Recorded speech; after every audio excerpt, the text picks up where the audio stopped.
सबैजनालाई आजको यस भिडियोमा हजुरलाई फेरि पनि स्वागत छ। आजको यस भिडियोमा हामीले क्लास 10 को लागि अर्को भिडियो लिएर आइसकेका छौँ, जुन चाहिँ हामी ट्रिगोनोमेट्री गर्दै थियौँ क्लास 10 को ओपीटी म्याथको लागि। ठिक छ, अब ओपीटी म्याथको लागि चाहिँ हामी कहाँ पुगिसकेका छौँ भन्दा फेरि 6 नम्बरसम्म पुगिसकेका छौँ, जुन चाहिँ मल्टिपल एङ्गलको कुराहरू छ। जहाँ चाहिँ 6 नम्बरको सी नम्बर नै गर्दैछौँ आज। यो कति नम्बर हो भन्दा फेरि सी नम्बर हो। ठिक छ, अब सी नम्बर हामीले कसरी गर्ने, यो सी नम्बरको क्वेसन यो छ, यो बराबर चाहिँ यो प्रुभ गर्नुपर्नेछ। अब भनेपछि यो क्वेसनहरू तपाईँहरू स्क्रिनमा नि आइरहेको होला, क्वेसनहरू हेर्न सकिन्छ। ठिक छ, अब यो क्वेसनलाई हामी ढिला नगरिकन स्टार्ट गरौँ। म स्टेप बाई स्टेप तपाईँहरूलाई बुझाउँछु। सो अब मैले एलएचएस भनेर कपी गरिराखेँ, यसलाई नि मैले एलएचएस मान्दे। ठिक छ, एलएचएस यही नै हो। अब यहाँहरू cos to the power 8a plus sin to the power 8a छ। अब यसलाई अझै यसलाई चाहिँ हामीले के लेख्न सकियो भन्दा फेरि cos to the power 4a को whole square plus sin to the power 4a को होल स्क्वायर हो। अब हेरौँ यहाँनिर के छ त भन्दा फेरि cos square a plus sin square a भने हजुरको cos square a plus sin square a। ठिक छ, अब यो ए स्क्वायर प्लस बी स्क्वायर जस्तो देखियो। अब ए स्क्वायर प्लस बी स्क्वायरको फर्मुला लगाऊँ, जहाँ चाहिँ फेरि तपाईँहरूले cos square a plus sin square a direct 1 लेख्न पाइएन है त यहाँनिर चाहिँ, किनकि यहाँ पावर 4 छ नि त। सो अब यसको लागि हेरौँ है, अब यसको फर्मुला हुन्छ cos to the power 4a। अनि यहाँनिर अब तपाईँहरूले फर्मुला चाहिँ कुन लगाउने भनेर झुकिनुहुन्छ होला। ठिक छ, जहाँनिर चाहिँ हामीलाई कुन फर्ममा चाहिएको छ, 1 माइनस sin स्क्वायर 2a को फर्ममा चाहिएको छ भनेपछि यहाँनिर माइनसको फर्ममा लगाउने। cos a माइनस b को whole square, a minus b को होल स्क्वायर प्लस 2 अनि के त भन्दा फेरि 2 cos यो भनेको a अनि के त b। ठिक छ,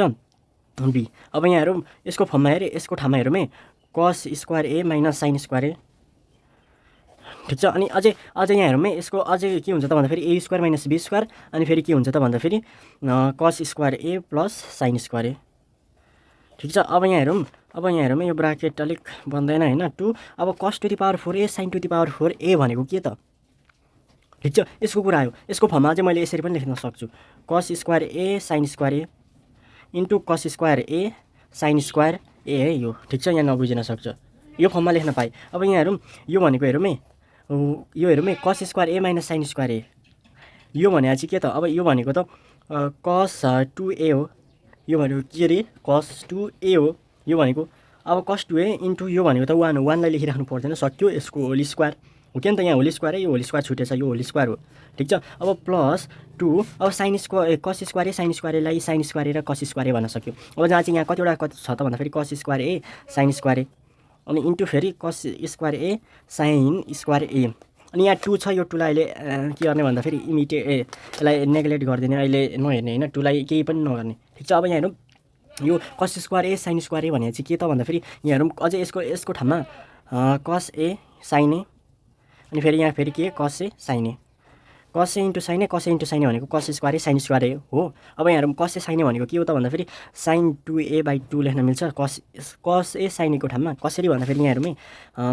sin 2a को फर्मुला हामीले 2 sin a cos a हाल्थ्यौँ। अब यो जहाँ चाहिँ sin a cos a हरू चाहिँ छ, sin a cos a, यो cos square a sin square a भनेको cos a sin a अनि यहाँ पनि cos a sin a भनेपछि cos a sin a भनेर 4 चोटि मल्टिप्लाई हुँदाखेरि यो फर्म आउँदो रहेछ, cos to the power 4 sin to the power 4 भनेपछि यहाँ हेरौँ यो 2 छैन, यो 2 यता ल्याइदिने, sin 2a/2 भनेको के रहेछ, sin a cos a रहेछ, हो कि त। अब त्यसो भए त यसको ठाउँमा cos a र sin a को ठाउँमा त sin 2a/2 हाल्न मिल्यो। अझै अर्को पनि छ, फेरि पनि यहाँ कतिवटा हाल्न मिल्यो भन्दा फेरि यहाँ 4टा छ नि त, यहाँनिर त cos to the power 4a sin to the power 4a भनेको त 4टा sin a cos a हो। अब 4टा sin a cos a को ठाउँमा अब हेरौँ है, यसको ठाउँमा के लेख्न सकिँदो रहेछ भन्दा फेरि 4टा sin 2a/2 into sin 2a/2 into sin 2a/2 into sin 2a/2 यो लेख्न सकिन्छ, अथवा तपाईँहरूले डाइरेक्ट लेख्न पनि सक्नुहुन्छ। अब यो भनेको cos स्क्वायर 2a हो प्लस, अब यहाँ हेरौँ है, यो क्यान्सल आउट। अब यहाँ हेरौँ sin 2a अनि इन्टु sin 2a भनेको कति त, sin 2a into sin 2a sin square 2a अनि इन्टु sin 2a भनेको sin क्युब 2a अनि इन्टु sin 2a भनेको sin to the power 4 2a divided by 2 2 जा 4 4 2 जा 8 भनेपछि 8 भयो। अब यहाँ हेरौँ है, यो cos स्क्वायर 2a को ठाउँमा 1 माइनस sin स्क्वायर 2a लेख्न मिल्छ नि, मिल्छ। अब यो यहाँ हेरौँ है, यहाँबाट 1/8 कमन तान्दिउँ, 1/8 कमन आयो। ठिक छ, 1/8 कमन तानेपछि sin to the power 4 2a यो 1/8 भनेको के त 1 × sin 4a भनेको 1 नै हो अनि डिभाइडेड बाई 8 नै हुन्छ यो कुनै चेन्ज आउँदैन भनेपछि हाम्रो प्रुफ भयो कि भएन हेरौँ त है प्रुफ भइदियो त सकियो त यति नै त हो अब अरू हेरौँ है त अब हामी क्वेसन नम्बर डी ढिला नहेरिकन स्टार्ट गरौँ त अब क्वेसन नम्बर डीले भनौँ cos cube a dot cos 3a plus sin cube a dot sin 3a equals to cos cube 2a निकाल्नु पर्नेछ यो बराबर चाहिँ यो निकाल्नु पर्नेछ अब यसको लागि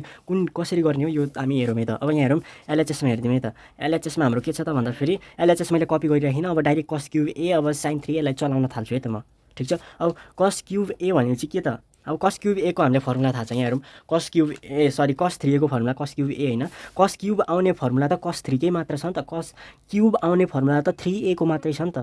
cos 3a हुन्छ कि sin 3a हुन्छ त्यो त्यसमा भर पर्ने कुरा हो अब जस्तै cos के को फर्ममा छ त cos को फर्ममा छ भनेपछि cos को फर्ममा त cos 3a कै फर्मुला cos क्युबमा आउने हो नि त भनेपछि यहाँ हेरौँ cos क्युब a यहाँ छ cos 3 को फर्मुलामा cos क्युब a आउँछ जहाँ चाहिँ हाम्रो क्वेसनमा cos क्युब a मात्रै छ भनेपछि अब यसको ठाउँमा हेरौँ है यो cos 3a त छँदैछ cos 3a अनि यो यता आउँछ 3 cos a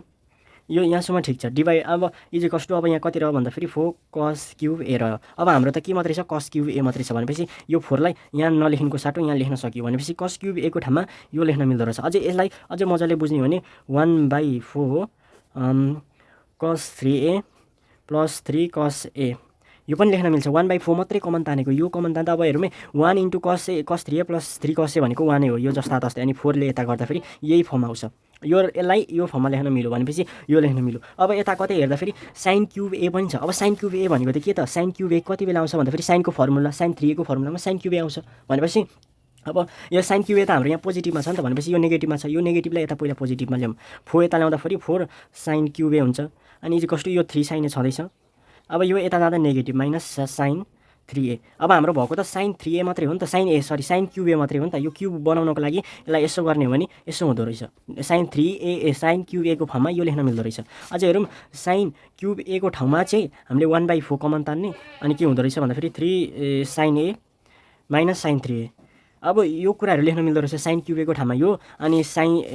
cos 3a को cos क्युब a को ठाउँमा चाहिँ यो लेख्न मिल्दो रहेछ भनेपछि अब यो ढिलो नहेरिकन यही लेख्दिउँ है त अब एलएचएस cos क्युब a को ठाउँमा 1/4 cos 3a plus 3 cos a अनि यहाँ के छ त भन्दाखेरि cos 3a त छँदैछ ठिक छ अझै फेरि sin क्युब a को ठाउँमा अहिले हामीले के लेख्न पाइयो भन्दाखेरि 1/4 3 sin a माइनस के रहेछ त sin 3a लेख्न मिल्यो अनि मल्टिप्लाई बाई sin 3a त छँदैछ अब यहाँ हेरौँ है अब हामी स्पिडमा गर्नुपर्छ है त अब स्पिडमा यहाँ दुईटाबाट 1/4 कमन तानिदिइहाल्यौँ सबैभन्दा सुरुमा 1/4 कमन तानिदिउँ 1/4 कमन तानिहाल्यौँ अझै यहाँनिर के गरिदिउँ भन्दाखेरि मल्टिप्लाई गरिदिउँ यसले जान्छ भनेपछि cos 3a × cos 3 भनेको cos square 3a plus 3 cos a × cos 3 भनेको 3 cos a अनि cos 3a अनि फेरि प्लस अब यहाँ 1/4 त आइसक्यो नि त कमन अब यहाँ हेरौँ sin 3a × 3 sin a भनेको 3 sin यहाँ हेरौँ है 3 sin sin 3a हो अनि minus sin 3a × sin 3a भनेको sin स्क्वायर 3a अब यहाँ हेरौँ है 1/4 त छँदैछ हाम्रो प्रुफ गर्नुपर्ने छ यो 1/4 छँदैछ अब यहाँ हेरौँ है यो टर्मलाई म पछाडि लेखिदिन्छु अब यहाँ हेरौँ यो टर्मलाई अगाडि लेखिदिन्छु 3 cos a यहाँ हेरौँ है मैले यो टर्म र यो टर्मलाई एक ठाउँमा यहाँ लेखिदिन्छु यसलाई पछाडि लगिदिन्छु मात्रै हेरौँ है अब यहाँ हेरौँ है मैले यहाँ के गर्थेँ भन्दाखेरि यो 3 cos a cos 3 यसलाई सुरुमा लेखेँ अनि यसलाई सेकेन्डमा लेखेँ अनि यो cos स्क्वायर 3a थियो नि यसलाई मैले पछाडि लेख्थेँ अब हेरौँ यसमा नि 3 यसमा नि 3 कमन तान्दिउँ 3 कमन तान्दाखेरि यो 1/4 त छँदैछ 3 कमन तान्दाखेरि cos a cos 3a plus sin a sin 3a अब यो हेरौँ है यसलाई हेर्ने नजर यसलाई चाहिँ a मानौँ किनकि यो ठुलो एङ्गललाई चाहिँ a मान्नु पर्यो सानो एङ्गललाई b यसलाई चाहिँ b मानौँ अनि यसलाई a यसलाई b यसलाई पनि a भयो यो पनि b भयो भनेपछि यसलाई यो मल्टिप्लाई फर्ममा छ यसलाई सुरुमा नि लेख्न मिल्यो भनेपछि cos a cos b plus sin a sin b ठिक छ अनि प्लस अनि यसलाई मैले ब्राकेटमा त हाल्न पाएँ नि त ब्राकेटमा त हाल्दा केही बिग्रिँदैन होला नि त cos square 3a minus sin square 3a अब यहाँ हेरौँ है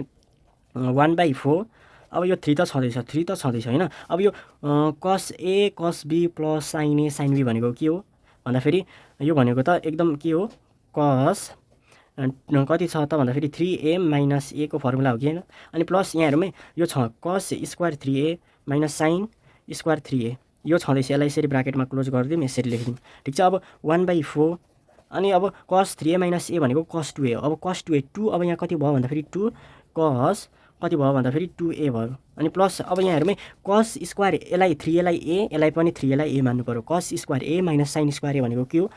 cos 2 अनि a को ठाउँमा त 3a cos 2a को फर्मुला के हो cos square a minus sin square a हो कि त हो अब यहाँ हेरौँ है 1/4 अब 2 cos 2a plus cos 2 × 3a हो नि त यो भनेको त। अब यो भनेको कति हो त? यो भनेको यसलाई हामीले अझै कस्तो फर्ममा लेख्न सकिन्छ त? जुन चाहिँ के आओस् भन्दाखेरि यहाँ हेरौँ है, हामीलाई चाहिएको छ त्यो फर्ममा। भनेपछि यसको यो cos 2.3a भनेको अब हेरौँ है यसलाई। अब यहाँ हेरौँ है, अब यहाँनिर cos यो भनेको त के हो? cos 2a हो नि त। cos 2a को ठाउँमा cos 2 अनि 3a छ। अब यसलाई अझै मजाले हेरौँ है, यसको फर्ममा हेरौँ है। यो भनेको त cos 6a, यहाँनिर तपाईँहरूले डाइरेक्ट यहाँनिर cos 6a लेख्न सक्नुहुन्छ। अब cos 6a भनेको के हो भन्दाखेरि cos 3 × 2a हो कि त। 3 2 जा 6 नै हो कि हो, 6a भयो। अब यहाँ हेरौँ है, 1/4 अनि 2 cos 2a plus cos 3 2a भनेको के हो त? cos 3a, यसलाई a मान्नु पऱ्यो, 2a लाई a। cos 3a भनेको के हो त भन्दाखेरि 4 cos क्युब अनि a को ठाउँमा 2a अनि माइनस 3 फर्मुलाको 3 अनि cos 3 cos 2a हो। अब यहाँ हेरौँ है, एकछिन यहाँ हेरौँ है, अब माइनस 3 cos 2a यता एकछिन यहाँ काम मिस्टेक त भएन नि। यहाँ हेरौँ, यहाँ 3 छ, यहाँ 3 यहाँ 2 भनेपछि यहाँनिर हाम्रो मिस्टेक भएछ यहाँ, नत्र यहाँनिर भइसकेको नि। यहाँ हेरौँ, यो 3 हो, यो 3 है, यो 3 cos 2a, यहाँ पनि हेरौँ माइनस 3 cos 2a, यो क्यान्सल आउट भनेपछि 1/4 अनि यो के रह्यो भन्दाखेरि बाँकी 4 cos cube 2a, 4 cos cube 2a रह्यो। अब यो 4 क्यान्सल आउट हो, 1 × cos क्युब 2a भनेको cos क्युब 2a नै हो भनेपछि हामीले प्रुभ गरिदिउँ। So that's all for today's video. आजको यस भिडियोमा हामी यति नै गरौँ।